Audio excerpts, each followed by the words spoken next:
ठीक है, screen share करते हैं।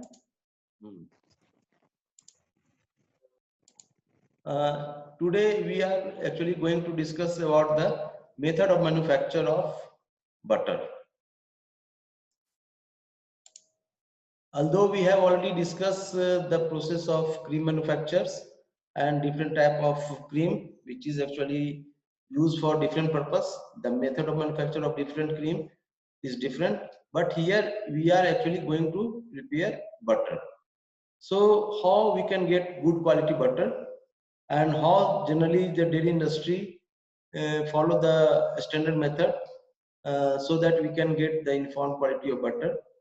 तो इसमें हम लोग क्या करते हैं, सबसे पहले जो ऑलरेडी तुमको पता है कि अगर हम मिल्क से लेते हैं तो मिल्क में क्या करते हैं हम लोग, सबसे पहले उसको फिल्ट्रेशन क्लैरिफिकेशन करते हैं so that efficiency of separation can be improve. तो उसके लिए हम लोग क्या करते हैं, 35 से 40 डिग्री पे जब आप करते हैं गर्म दूध को, तो हम क्रीम अच्छे से निकाल पाते हैं। तो लेकिन हमारा यहाँ पे बटर जो मैन्युफैक्चरिंग कहीं यूनिट में केवल बटर ही बनता है, तो वहां पे क्या है कि जिस तरह से दूध प्लेटफॉर्म टेस्ट जो हम करने के बाद दूध को एंट्री देते हैं फर्दर प्रोसेसिंग ऑफ मिल्क के लिए, उसी तरह से क्रीम में भी हम दूध की तरह, जैसे तुम देखते हो दूध में गुणवत्ता माइक्रोबियल क्वालिटी के लिए अगर हमको करना है माइक्रोबियल बेसिस पे, तो we are go for MBR test, methylene blue reduction test. और अगर उसमें तुम लोग जानते हो कि अगर दूध जो है अगर 5 आवर्स या उससे ऊपर है, तो हमारा क्या है कि दूध का वो क्या है, एक्सीलेंट क्वालिटी का है, माइक्रोबियल पॉइंट ऑफ व्यू दूध our milk is of high quality.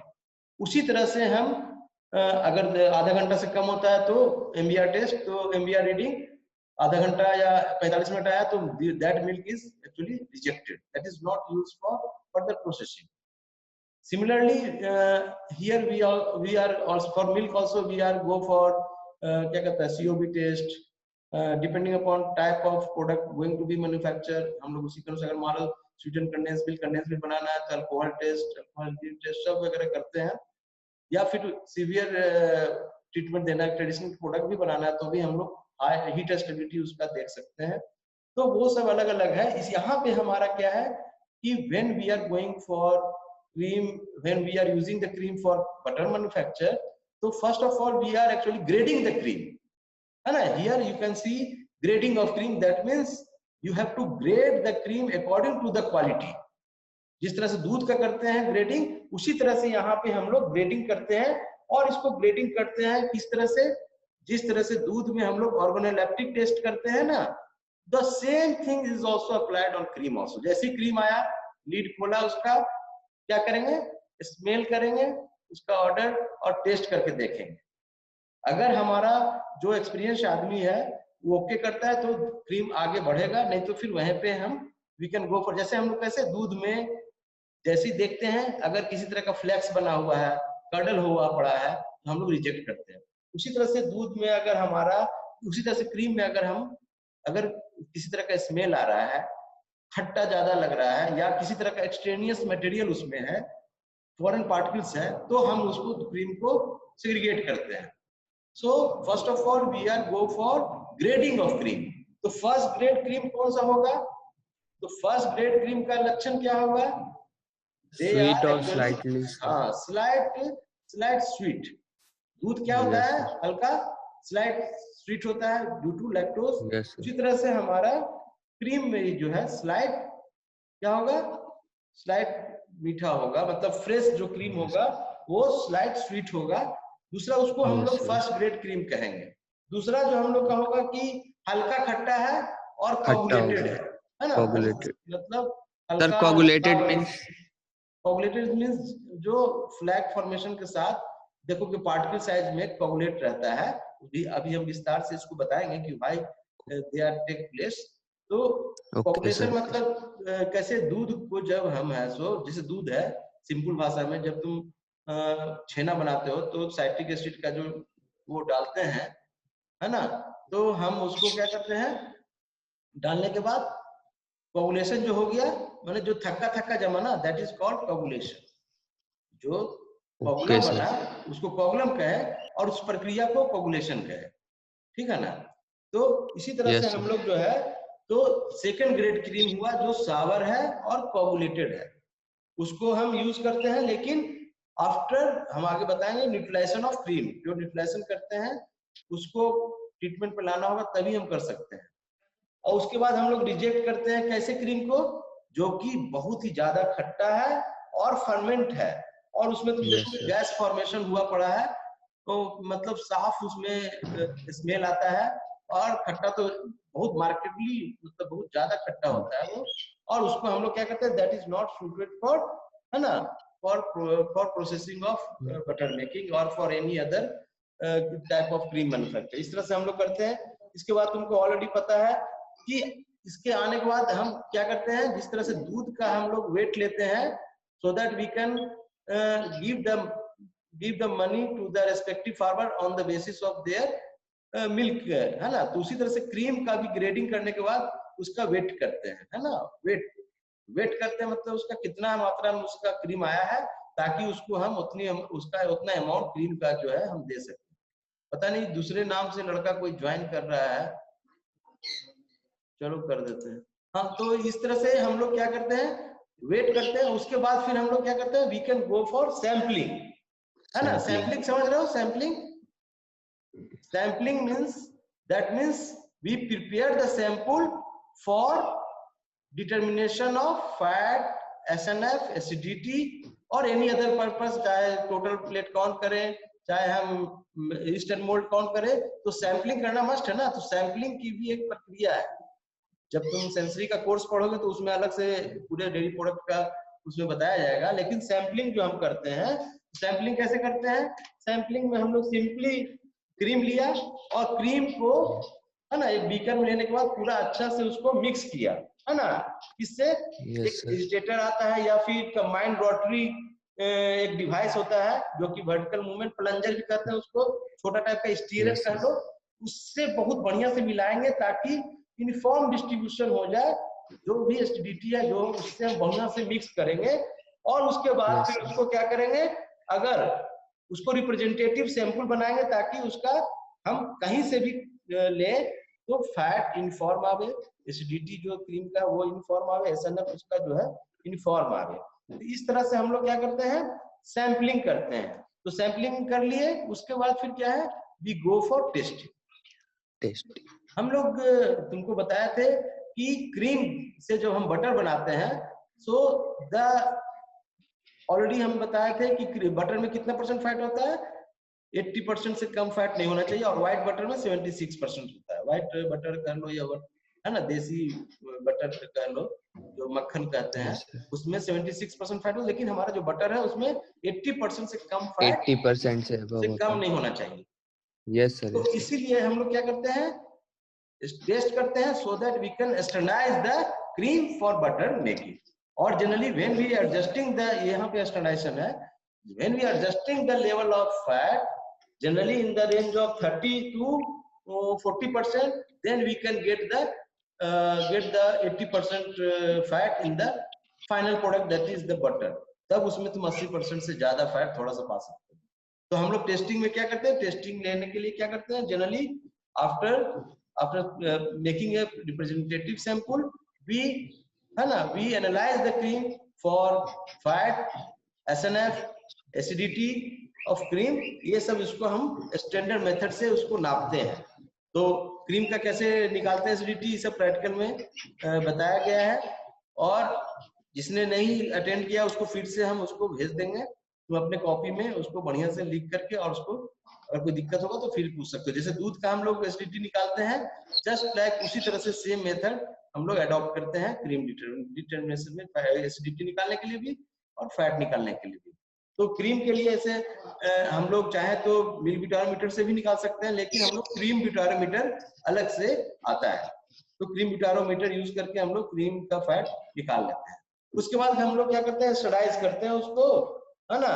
और जो हम सबसे बड़ा बात करते हैं, जो टेस्ट करते हैं ना यहाँ पे, ये टेस्ट करने के बाद अगर हमें पता चला कि दूध में एसिडिटी, क्रीम में एसिडिटी जो है Cream. मतलब मान लो कि ज्यादा मात्रा में है ना, तो हम लोग क्या करते हैं, we go for neutralization of cream, जहाँ पे हाँ ये है this one, neutralization of cream. तो न्यूट्रलाइजेशन का पर्पस क्या है, why we can go for neutralization? तो न्यूट्रलाइजेशन मींस यहाँ पे there is a partial reduction in acidity of cream. क्या? Partial reduction in acidity of cream. तो उसका पर्पस क्या है, क्यों करते हैं हम लोग? तो जनरली जो हम लोग करते हैं, अगर हम सावर क्रीम से अगर हम लोग बटर बनाते हैं तो उसका कीपिंग क्वालिटी क्या होगा, कम होगा, मतलब सेल्फ लाइफ उसका कम होगा। उसके चलते अगर हम मतलब ज्यादा खट्टा क्रीम से बनाते हैं तो उसमें हम लोग का फिशी फ्लेवर स्टोरेज के दौरान डेवलप हो जाएगा। बटर को जब स्टोर करेंगे तो जनरली बटर हम लोग कितना पे स्टोर करते हैं, -23 से -29 डिग्री सेंटीग्रेड पे। तो that means they are develop fishy flavour in the finish product. और सबसे बड़ा पर्पस जो हमारा न्यूट्रलाइजेशन का है, सो दैट अगर हम न्यूट्रलाइज नहीं करेंगे, the excessive fat loss may take place.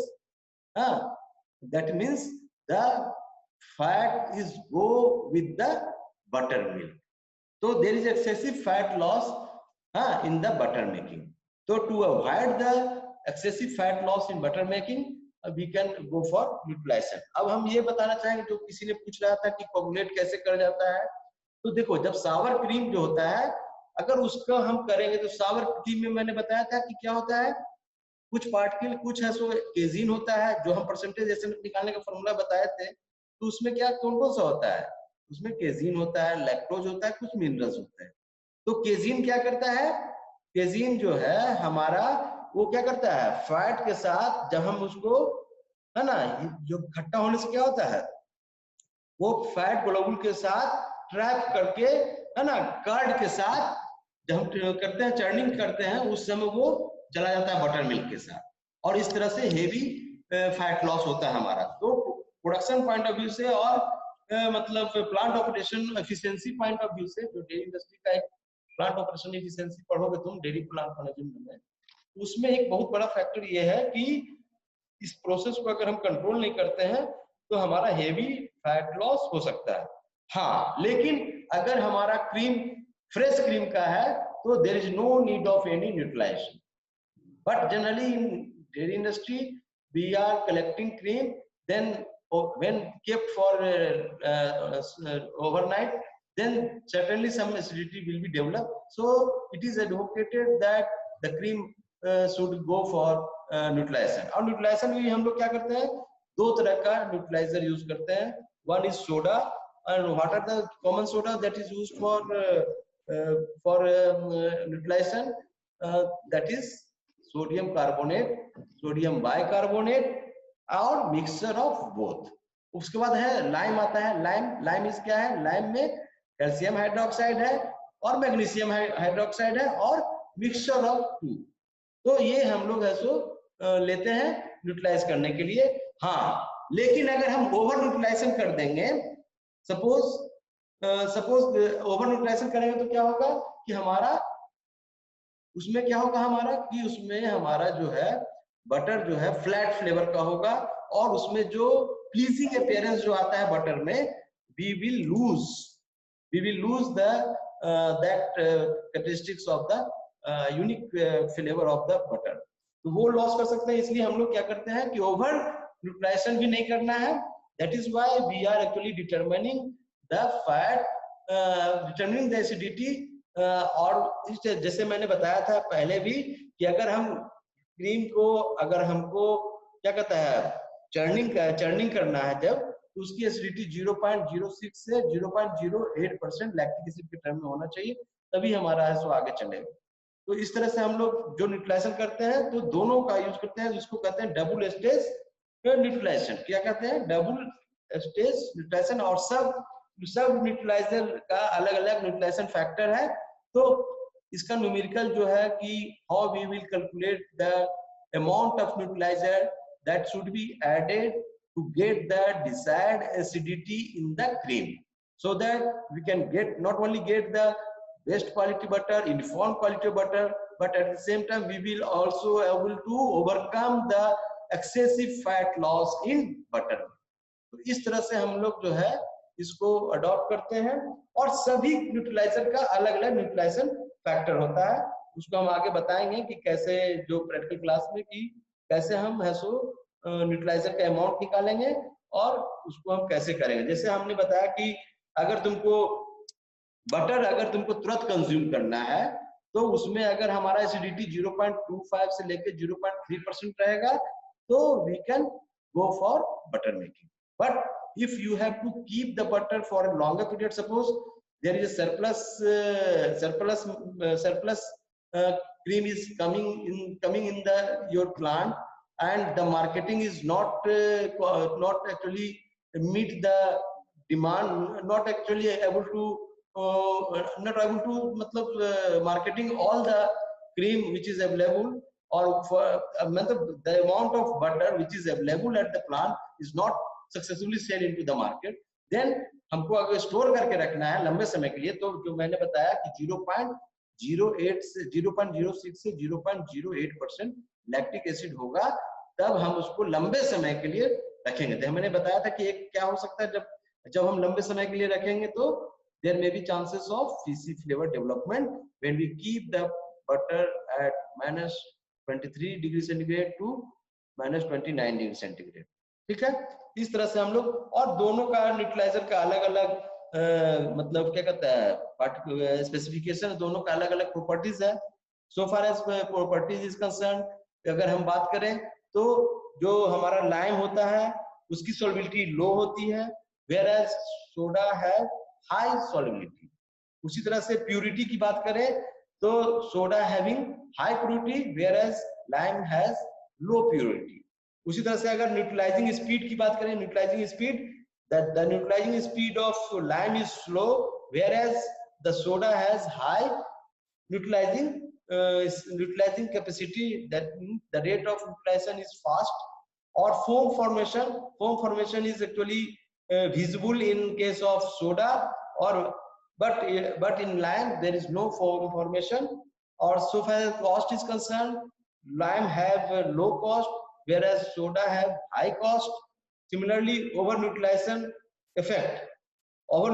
effect में लिमी फ्लेवर हो सकता है किसमें, क्रीम में, और सोडा अगर ज्यादा मात्रा में यूज करते हैं तो soapy flavour we can perceive in the case of butter when we prepared from cream who is undergo with the over utilization. So these are the comparison between the lime and soda. So what is the role of CO2 in case of utilization of cream? हमने बताया कि standardisation है ना, यहाँ पे हम लोग standardise कितना परसेंट पे करते हैं, हमने ऑलरेडी बताया 33 से 40% फैट जो है we can standardise. We will also give you numericals for standardisation of cream for butter making. So generally we can keep the level of fat in the range of 33 to 40%। तो अगर हम क्या करता है, अगर हम लोग जो है ज्यादा मात्रा में इसमें अगर हम लोग स्किम मिल्क ऐड करेंगे, और क्रीम भी हम दोनों तरह से करते हैं, या तो हम स्किम मिल्क ऐड करें या क्रीम में फैट को सेपरेट करें। Water is not advisable to reduce the cream because क्योंकि अगर हम पानी जब डालेंगे, वाटर डालेंगे, तो there may be chances of flat flavour और wear of flavour in the butter, मतलब जो बटर में जो फ्लेवर है वो दैट मे बी लॉस्ट। उसके बाद हम लोग क्यों करते हैं डबल CO2 का क्या रोल है? CO2 का क्या रोल है? अगर देखो हमने बताया था कि जो क्रीम होता है उसमें एसिडिटी जो होता है उसका एक बड़ा कारण क्या होता है, कार्बोनिक एसिड के रूप में CO2 उपस्थित होता है उसमें, है ना। CO2 एक्चुअली कार्बोनिक एसिड के फॉर्म में उसमें होता है प्रेजेंट, किसमें, क्रीम में।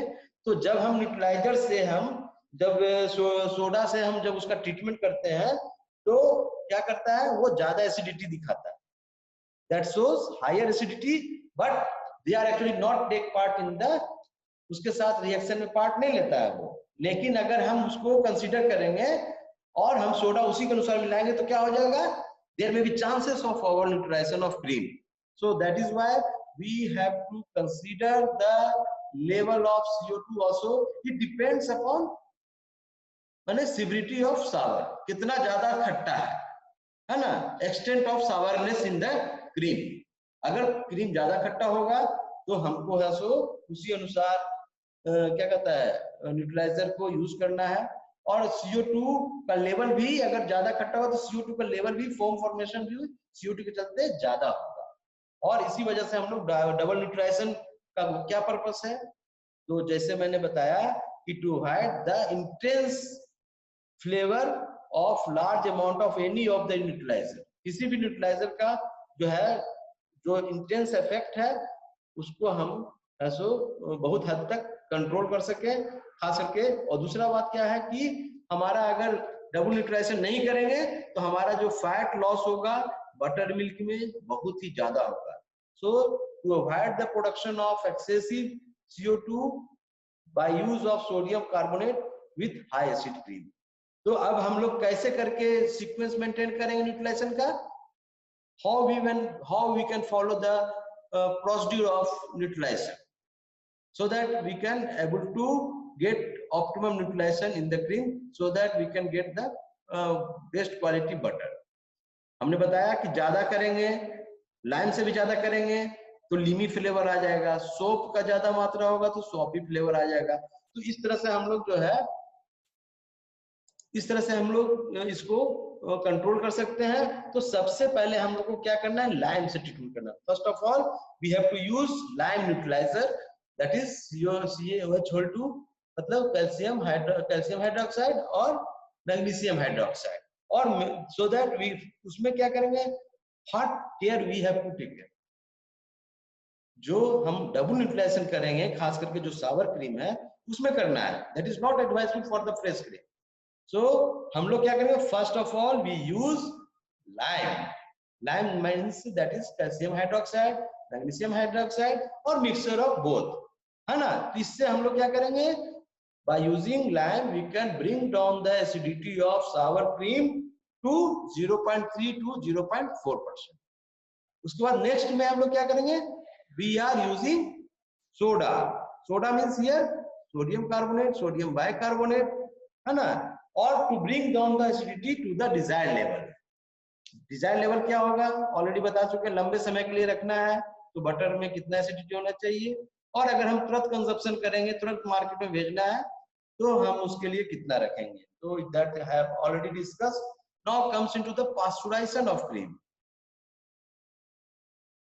Pasteurization of cream, the pasteurization, the already we know the purpose of pasteurization, that is means to destroy the undesirable microorganism or kill 100% pathogens।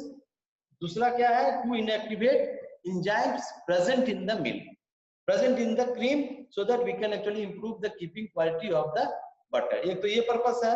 इसके अलावा हमारा और क्या पर्पस होता है क्रीम में करने का, to eliminate the gaseous taint in the cream, because when cream becomes sour, so they are containing CO2 or other gases are also associated with that, so they are actually giving some taint substances to the cream। So to remove the gaseous tainting substances we can go for pasteurization। other purpose क्या है, removal of some volatile off flavour.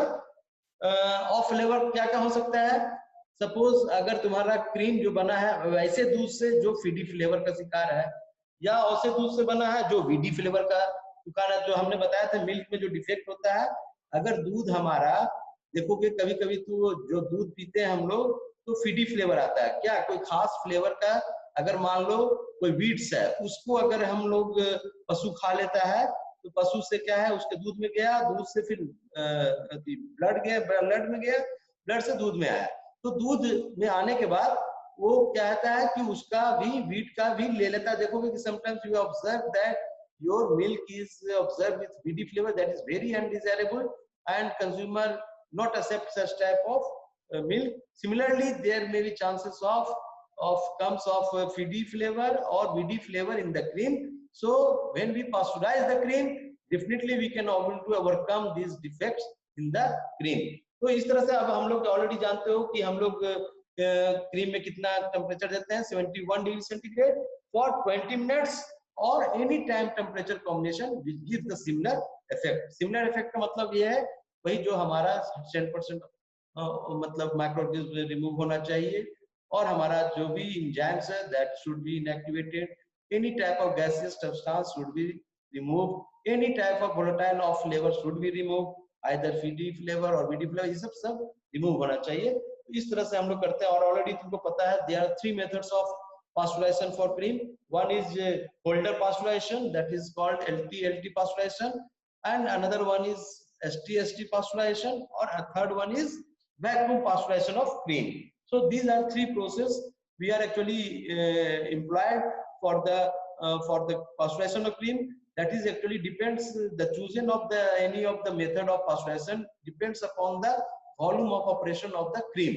Suppose you have to process a small scale cream for butter manufacture, so definitely we can go for batch method, that is holder method, or you can say LT pasteurization process, so because that is best suited for the small scale cream and butter manufacture process. ST is a continuous process, so generally we can go for large scale production of butter by adopting this method, or they are also the main beauty of ST is that like जैसे milk pasteurisation में हम लोग क्या regeneration effect होता है, man, that means we are actually getting the heat economy, or we can actually get heat economy from that process. Similarly in ST process of cream we can also allow much greater regeneration than the other process. So generally 85 हम लोग जो बता रहे हैं ST में क्या होता है 95 डिग्री सेंटीग्रेड और 100 डिग्री सेंटीग्रेड 15 से 16 सेकंड के लिए करते हैं। किसमें 95 से 100 डिग्री सेंटीग्रेड और 15 to 60 सेकंड ST में। और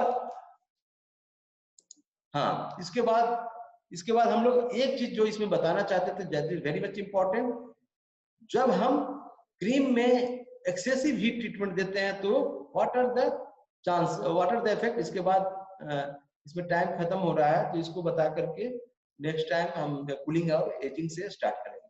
तो इसमें क्या होता है when we give the severe heat treatment to the cream, तो उसमें क्या होता है कि जैसे हम ज्यादा टेम्परेचर देते हैं there is a migration of copper है ना from milk serum into the milk fat. क्या होता है मिल्क सीरम से मिल्क फैट में जाता है और वो मिल्क फैट क्या करता है they are actually encourages or the development of oxidative rancidity which is highly undesirable and that is gives one of the major defect in the cream. So and also they are also able to reduce the shelf life of the butter. समझ के बात को, अगर हम ज्यादा heat treatment देते हैं तो क्या होता है जो कॉपर है वो क्या होता है कि मिल्क सेरम क्या हुआ फैट निकलने के बाद जो दूध में बचा वो सेरम हो गया, तो मिल्क सेरम से कहाँ चला जाता है मिल्क फैट में, क्योंकि मिल्क फैट से ही बनता है क्रीम में है ना, मिल्क फैट ही मोस्टली है, तो उसमें मिल्क फैट ग्लोबुल्स में चला जाता है और वो मिल्क फैट जो वो क्या करता है कैल्शियम जो कॉपर है वो क्या करता है कैटलिस्ट का काम करता है और वो क्या करता है डेवलपमेंट करता है ऑक्सीडेटिव रेंसिडिटी, और that is very much undesirable from butter point of view, or not only a butter point of view, any type of rancidity developed in any product that is not acceptable at any cost by the consumers. So this must be avoided. So we have to control the temperature according to the suitability of the process. अगर हम ST करेंगे तो जो उसमें recommended है कि 95 से 100 degree centigrade देना 15 से 16 सेकंड, दैट इज इनफ। अगर हमको बैच करना है तो 71 डिग्री सेंटीग्रेड फॉर 20 मिनट्स और एनी टाइम टेम्परेचर कॉम्बिनेशन, और ये सब में हमको इमीडिएट कूल करना है ना। जिस तरह से हमको दूध में मिल्क में पास्चुराइज करते हैं तो हीटिंग होल्डिंग कूलिंग होता है, उसी तरह से क्रीम में भी either you adopt any of the process, either you adopt holder batch method process or continuous process or vacuum process, you must immediately cool to the temperature 10 degree centigrade or below to check the growth of microorganisms, to further multiplication of the bacteria. तो इस तरह से हम लोग जो है depend, so severe heat treatment is definitely, है ना, वी कैन नॉट अवॉइड। और अंडर ट्रीटमेंट करो तो ऑलरेडी तुमको पता है, when you not pasteurise the cream at the proper level, the milk enzyme may be activated, or that may lead to the different of flavor in the butter. So these are the things we have to discuss today, and in next class we can go for cooling and aging and other remaining process for the butter manufacturers. So, have you any query? No, sir. Again, very few person have opened their video. In spite of several instructions, you are not follow. I am noting the names who is present here. So, have you any query, Amar? Sir. No, sir.